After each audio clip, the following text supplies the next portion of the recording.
Let's just dive right into this explainer. Today, we're unpacking a truly fascinating synthesis of Western psychiatry and Eastern yogic science.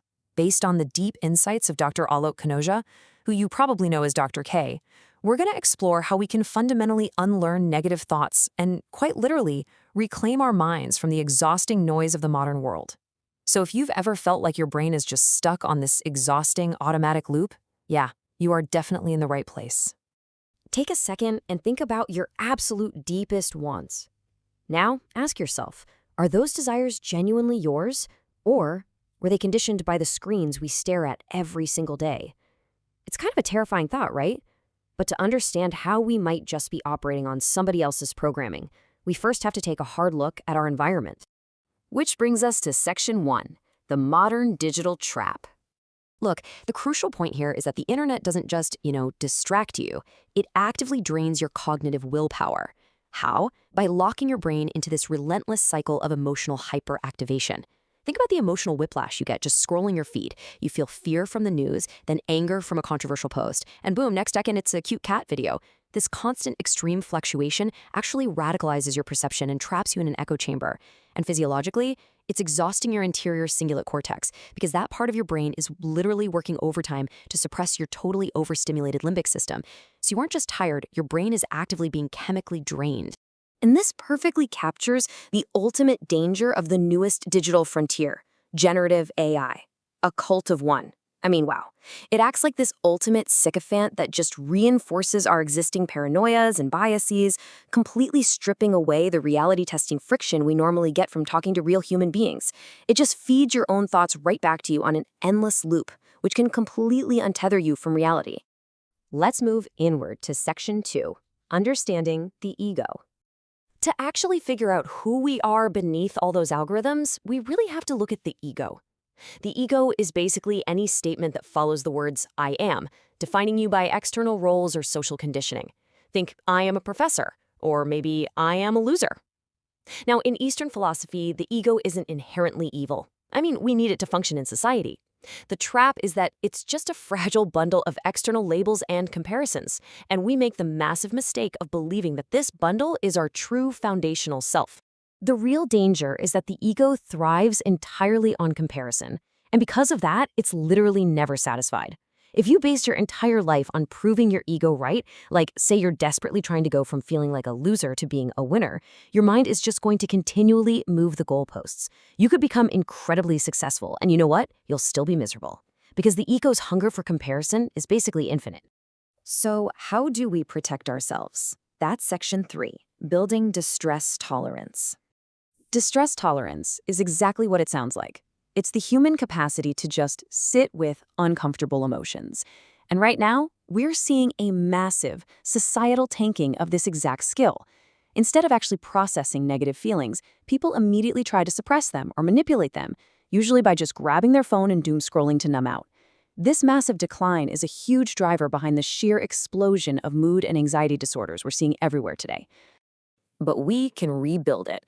Dr. K outlines this incredibly actionable 3-step roadmap to help you stop reacting blindly to every emotion. Step 1, put words to the emotion. Literally name it. This actually forces your brain to calm the amygdala down so your language centers can take over. Step 2, cultivate additional emotions. If you're devastated, actively force yourself to find a silver lining. Or if you're overly excited and impulsive, actively cultivate a little healthy anxiety about what could go wrong to balance it out. And step 3, understand the signal. Emotions are not absolute truths, guys. They are just signals trying to motivate you. Extract the data, and then just let the feeling go. Which perfectly segues into Section 4, Eastern versus Western psychiatry. This comparison is super eye-opening. Western medicine generally tries to increase your willpower to fight bad habits, mostly relying on external measurement and managing symptoms. But Eastern yogic science takes a completely different route. It relies on deep internal observation, and it aims to literally observe and change the underlying tendency itself. And the logic here is just beautiful. Why spend every single day relying on exhausting willpower to fight a bad habit when you can just rewrite your internal programming so that no willpower is even needed in the first place? That brings us to our final layer, Section 5, Rewiring Your Subconscious Mind. To actually reprogram your mind, you first need to know what you're dealing with, samskaras. Think of a samskara as emotional scar tissue. Life hits us with betrayals, failures, and pains, and it leaves behind these inflexible maladaptations. For example, a bad past breakup leaves a samskara that makes you overly paranoid in a new, perfectly healthy relationship. These scars are just quietly shaping your conscious thoughts from the shadows. So how do we clear them out? Well, think of your mind as a pool of water. When your mind is agitated by high emotion, it creates all these choppy waves, right? That scatters your focus. But extreme distress collapses your focus to a single point, which is exactly why traumatic memories sink in so deeply. When your mind is choppy, nothing new can sink in. This is exactly why standing in front of a mirror and repeating positive affirmations to yourself while you're stressed out just doesn't work. You absolutely need a completely still, calm mind for any new programming to reach the bottom. To truly bypass that choppy water of the conscious mind, we can use a practice called Yoga Nidra. This is a highly focused parasympathetic state, basically that weird, floaty borderline right between being awake and falling asleep. By combining deep physical relaxation with mental alertness, you essentially open up your mind's root edit mode. You make the water perfectly still. And once you access that deep hypnagogic state, you can plant what's known as a sankalpa. Now, this isn't some superficial ego-driven goal like, I want to be rich. It's a deep, pluripotent being statement, something like, I deserve to be whole. When planted in the absolute stillness of your unconscious mind, this resolve organically ripples outward, fundamentally fixing your self-esteem and behaviors from the inside out. This is honestly the ultimate hack.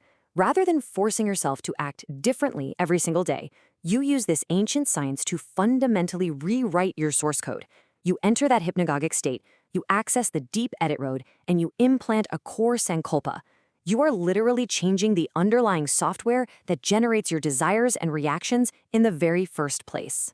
But amazingly, there's a state even beyond this programming, known as shunya. Shunya is the void. It's the ultimate emptiness. You can actually catch a tiny glimpse of this peaceful observer simply by focusing on the exact moment your breath transitions from an inhale to an exhale. In that split-second pause, that's shunya. It is the absolute void where your true foundational self exists, completely untouched by your ego, internet judgments, or past traumas. So as we wrap up this explainer, I want to leave you with a really provocative thought. If you strip away all your digital habits, your social roles, and your emotional scars, who are you in the void? Once you burn away all that exhausting conditioning from the modern world, what true intrinsic desires are actually waiting for you in the stillness? Take a little moment to just sit with that today. Thank you so much for exploring this fascinating topic with me, and I'll catch you in the next explainer.